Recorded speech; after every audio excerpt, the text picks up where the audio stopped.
Dis-nous, pasteur.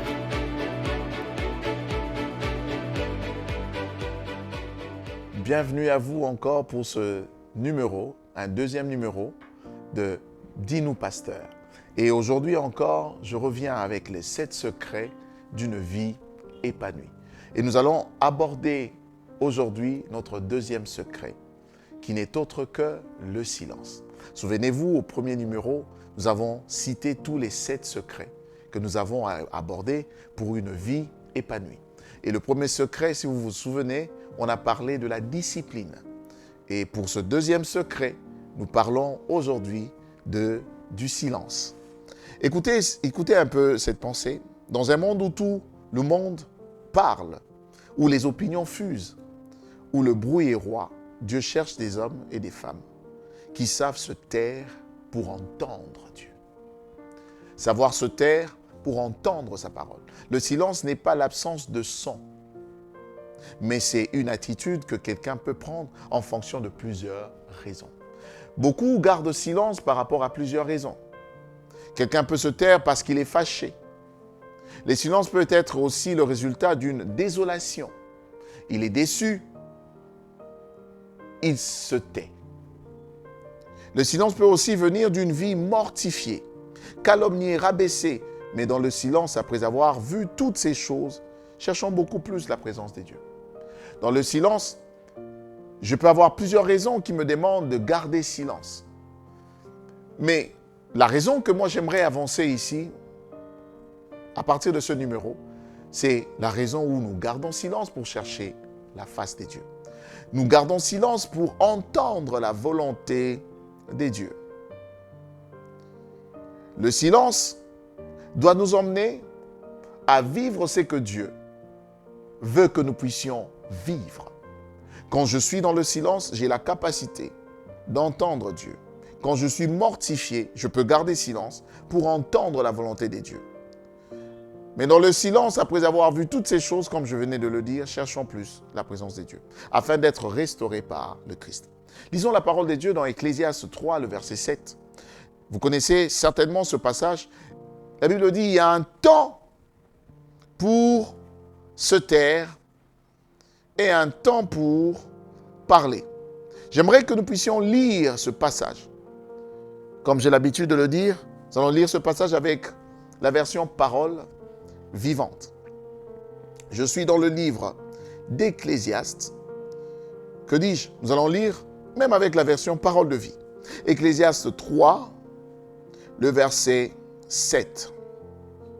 Ecclésiaste 3, le verset 7. Je lis, je prends la version parole de vie. Parole de vie. Ecclésiaste 3, le verset 7. Il y a un temps pour déchirer et un temps pour coudre, un temps pour se taire et un temps pour parler. Un temps pour se taire, silence, et un temps pour parler. Quand on fait silence, on n'entend plus un son, on n'entend plus un bruit. Mais lorsqu'on parle de ce silence dont je veux développer, je ne parle pas du silence où il n'y a pas que les sons. Mais je parle du silence où l'âme est capable d'entendre la voix des dieux. Le silence qui s'impose dans l'âme, qui amène l'âme à entendre la voix des dieux. Le silence est une puissance. Il te protège du péché de la langue. Il t'éloigne des conflits inutiles. Il t'ouvre au secret du ciel. Le silence te protège du péché de la langue. Quelqu'un est censé garder silence parce qu'il ne doit pas répliquer à cette méchanceté. Quelqu'un est censé garder silence parce qu'il ne doit pas répliquer à ces injures. Des injures que tu as subies. Quelqu'un est censé garder silence parce qu'il ne doit pas répliquer, se faire justice. L'une des raisons qui nous pousse à garder silence, c'est parce qu'on ne doit pas se faire justice. La justice vient des dieux. Et Dieu est censé être justifié. Et Dieu est censé prononcer cette justice. Quelqu'un est censé garder silence parce qu'il ne doit pas répondre à cette injustice. Oh, je viens aujourd'hui te dire, garde silence. Il combattra pour toi. Garde silence. Tu es dans l'entreprise. Les gens sont en train de manigancer des choses. Les hommes se lèvent contre toi. Ils font des choses jusqu'à nuire à ta réputation. Garde silence. Les gens cherchent à ce que ta réputation soit ternie. Ils cherchent à ce que les gens voient que c'est toi le mauvais. Ils sont en train de tout faire. Ils manigancent des choses. Ils vont même voir des gens pour te déstabiliser. Garde silence.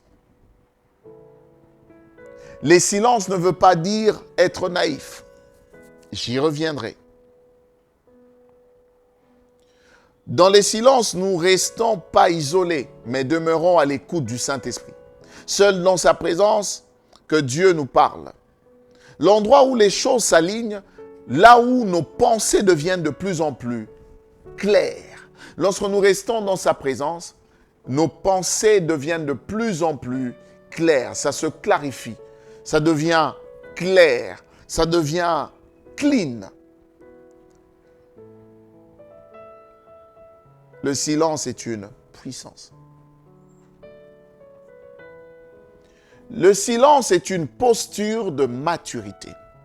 Ça, c'est la première des choses que j'aimerais que nous puissions partager. Le silence est une posture de maturité. Le silence est une preuve de grandeur. Un cœur mature ne parle pas tout le temps. Un esprit mûr sait quand il faut parler et quand il faut garder le silence.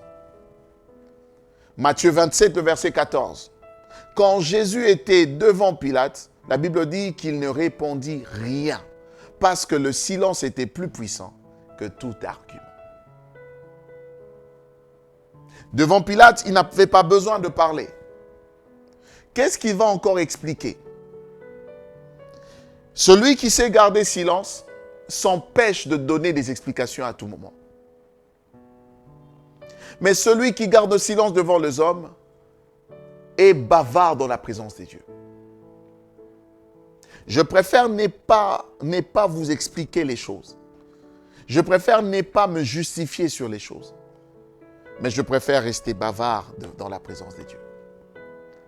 Celui qui sait garder les silences devant les hommes, l'Éternel permettra à ce que les hommes gardent silence lorsqu'il va le justifier. Parfois, Dieu ne veut pas que tu répondes. Il veut que tu te laisses et lui seul saura comment te justifier.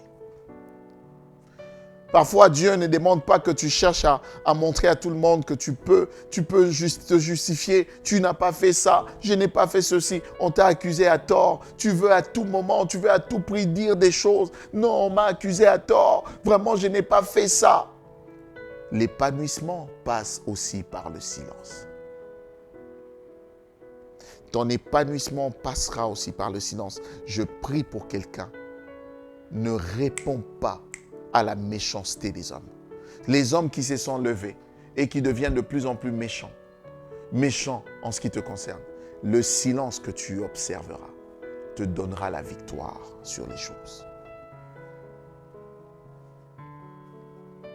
Celui qui garde devant une situation et qui se garde devant une situation et fait confiance en Dieu, met sa foi en action.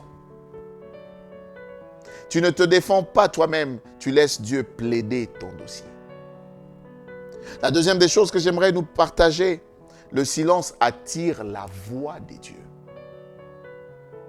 Le silence ramène la voix des dieux dans ta vie. Celui qui sait observer le silence ramène la voix des dieux dans ta vie. Oh pasteur, tu nous parles du silence. Quelqu'un m'a accusé injustement. Il est parti accuser auprès des hommes de l'État, auprès des autorités. Et tu me demandes de garder silence, pasteur. Est-ce que je ne dois pas aller aussi parler, plaider ma cause? Pasteur, est-ce que tu es vraiment en train de me dire que tout ce qu'on va dire sur moi, quelqu'un peut danser sur moi, Il peut faire tout ce qu'il veut et moi, je dois toujours garder silence. Pasteur, ça, ce n'est pas de la naïveté, ça. Pasteur, qu'est-ce que tu es en train de nous dire? Oh, je suis en train juste de te dire ceci. Tant que tu sais que tu n'as rien fait, tu n'as pas besoin de te justifier. La seule chose dont tu as besoin de faire, c'est de dire ce que tu n'as pas fait. Tant que tu sais que tu n'as pas pris ça, tu n'as pas besoin de chercher de tous les moyens de montrer aux gens que tu n'as pas pris ça. Tu as juste besoin de dire aux gens que tu n'as pas pris. Et si quelqu'un cherche à te condamner, s'il a déjà l'intention de te condamner, il ne va pas changer.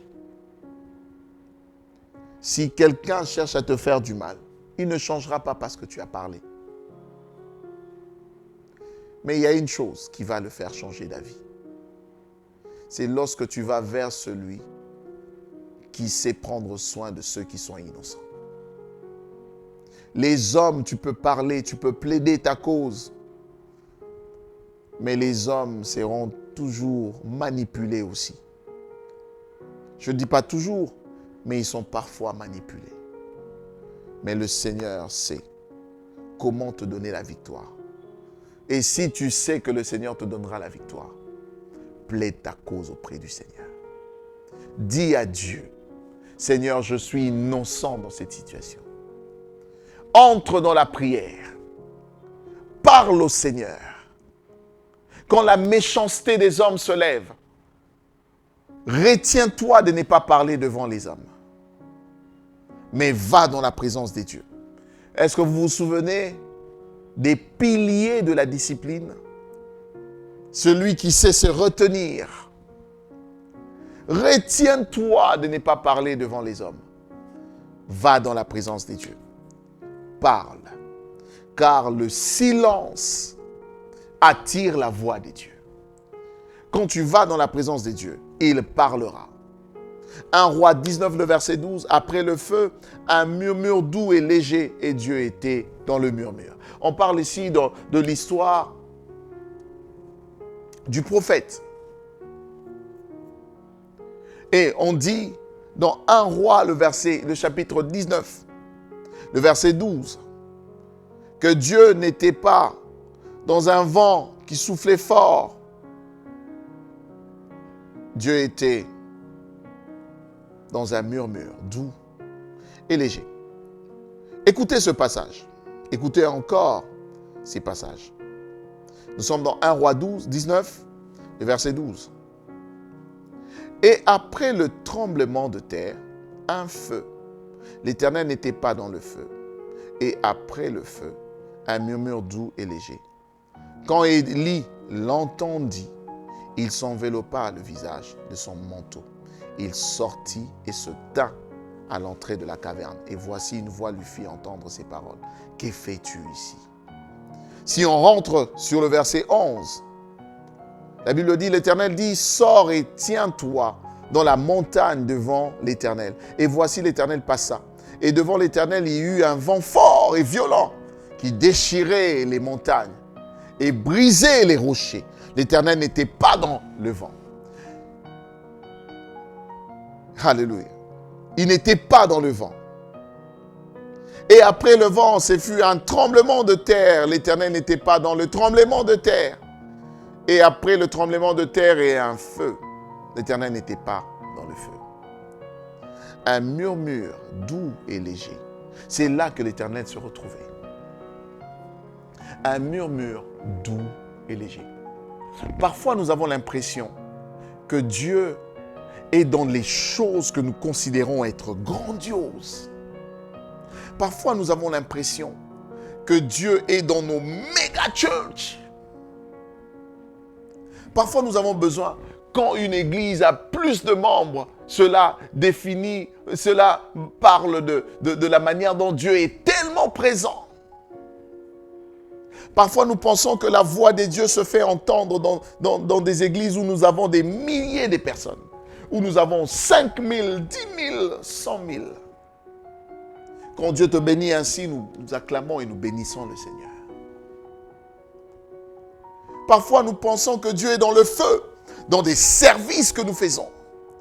Nous pensons que Dieu est dans nos services. Dieu agit dans ce que nous faisons. Mais nous oublions une chose. Dieu n'est pas dans des choses. Il est dans la sensibilité de ton cœur. Un cœur sensible, c'est voir Dieu dans un murmure doux et léger. Un cœur sensible, c'est voir Dieu. Notez bien, un cœur plaintif aura du mal à suivre les orientations divines. Celui qui se plaint beaucoup aura du mal à suivre les orientations. Le silence crée l'espace nécessaire pour la révélation. Dieu parle dans le calme, Dieu se révèle dans le silence. Notez bien, si tu veux entendre la voix de Dieu, il te faut apprendre à te taire devant les hommes. Être quelqu'un qui observe. Si tu sais te taire devant les hommes, le Seigneur te fera entendre sa voix. Exerce tes oreilles à l'écouter. Cela va t'épargner de commettre beaucoup d'erreurs dans ta marche. La troisième des choses, le silence protège ta destinée. Eh oui, le silence protège ta destinée. Marie, la mère de Jésus, quand l'ange lui annonce qu'elle portera le Sauveur, elle ne court pas le dire à tout le monde. Elle garde la parole dans son cœur. Luc 2, le verset 19. Parce que le silence, c'est aussi une manière de garder la vision de Dieu jusqu'à son accomplissement. Celui qui sait garder la vision de Dieu, qui sait garder ce que Dieu a partagé avec lui, verra ces choses s'accomplir. Celui qui ne sait pas garder son secret avec Dieu aura du mal à vivre son accomplissement. Protège ce que Dieu t'a confié jusqu'à ce que le temps soit venu. Qu'est-ce que Dieu t'a confié? Qu'est-ce que Dieu t'a donné? Qu'est-ce que Dieu veut faire avec toi? Protège ce que Dieu t'a confié jusqu'à ce que le temps soit venu. Joseph, dans Genèse, a parlé trop vite de ses rêves. Oh, il a parlé de ses rêves. Et cela a provoqué la jalousie de ses frères. Nous retrouvons cela dans Genèse 37, le verset 5. S'il avait compris la puissance du silence, il aurait pu être dans le calme. Il aurait pu se garder. S'il avait compris le silence, il aurait pu se garder de la trahison. Mais le Seigneur a permis que les choses se passent de la sorte. As-tu l'habitude de toujours raconter tes rêves? As-tu l'habitude de parler aux gens des rêves qui sont aussi sensibles? Tu ne sais pas ce que tu réveilles dans une personne. En parlant de tes rêves, tu ne sais pas cette forme de jalousie que tu réveilles dans une personne. Bien-aimé, la jalousie ne se manifeste pas du coup. Il existe des jaloux amis. Il est tellement proche de toi, mais il est jaloux. À qui racontes-tu tes rêves? À qui racontes-tu ce que Dieu prévoit de faire avec toi? Joseph a raconté son rêve, ou ses rêves, à ses frères. Mais il a été trahi. Parfois, le silence nous garde des trahisons. S'ils ne connaissaient pas ça, ils allaient s'abstenir de trahison. Ils n'allaient pas vivre ces trahisons. S'ils ne connaissaient pas ça, ils allaient se garder de ces trahisons. À qui racontes-tu tes rêves? Je prie que le Seigneur éloigne de ton entourage les gens qui viennent avec la pensée de pouvoir te détruire. Et je prie que désormais, que tu prennes la décision de garder ta langue et de garder silence. Je prie que tu ne puisses pas réagir Ne sors pas des paroles qui vont te condamner demain. Garde silence et que le Seigneur te permette de vivre sa grâce demain. Et la quatrième des choses, ainsi que la dernière, le silence, c'est quelque chose qui te permet de vivre dans la présence de Dieu. Psaume 37, le verset 7. Fais silence devant l'Éternel et espère en lui. Ce silence n'est pas un vide. C'est une attente active. C'est une adoration profonde. C'est là où ton âme s'incline et dit, Seigneur, je ne comprends pas tout, mais je me tais et je t'adore. Il existe un silence d'un adorateur. Le silence d'un adorateur l'emmène dans la présence de Dieu, l'emmène à demeurer dans la présence du Seigneur. Le silence devient alors un canal d'intimité. Tu t'empêches de parler devant les hommes. Tu t'empêches de répliquer devant les hommes. Tu gardes silence pour vivre quelque chose dans l'intimité. Et là, Dieu te parle, te guérit et te restaure. Celui qui garde silence, qui va dans l'intimité, Dieu lui parle, Dieu le guérit et Dieu le restaure. Le silence est un secret spirituel que Dieu dévoile à ceux qui aspirent à l'épanouissement. Il n'y a pas de paix durable sans silence. Il n'y a pas de maturité sans silence. Il n'y a pas de voix des dieux sans silence. Si tu veux grandir, si tu veux entendre, si tu veux être stable, apprends le silence. Le silence est un acte ou le silence est un accès à la profondeur. J'aimerais prier pour toi. Seigneur, je bénis mon cher bien-aimé qui me suit. En parlant du silence, quelqu'un se dit, j'ai du mal à garder ma bouche fermée. Et je prie maintenant que tu lui donnes la possibilité, la capacité de ne pas réagir sous ses émotions et de garder sa bouche fermée. Quelqu'un se dit, j'ai du mal à garder mon âme en silence. Je dois toujours commencer à dire des choses de l'intérieur. Seigneur, permets à ce que quelqu'un ne soit pas toujours en train de penser à des choses qui vont détruire peut-être sa destinée. Mais garde-le, Seigneur, fidèle à toi, et garde cette personne dans le silence.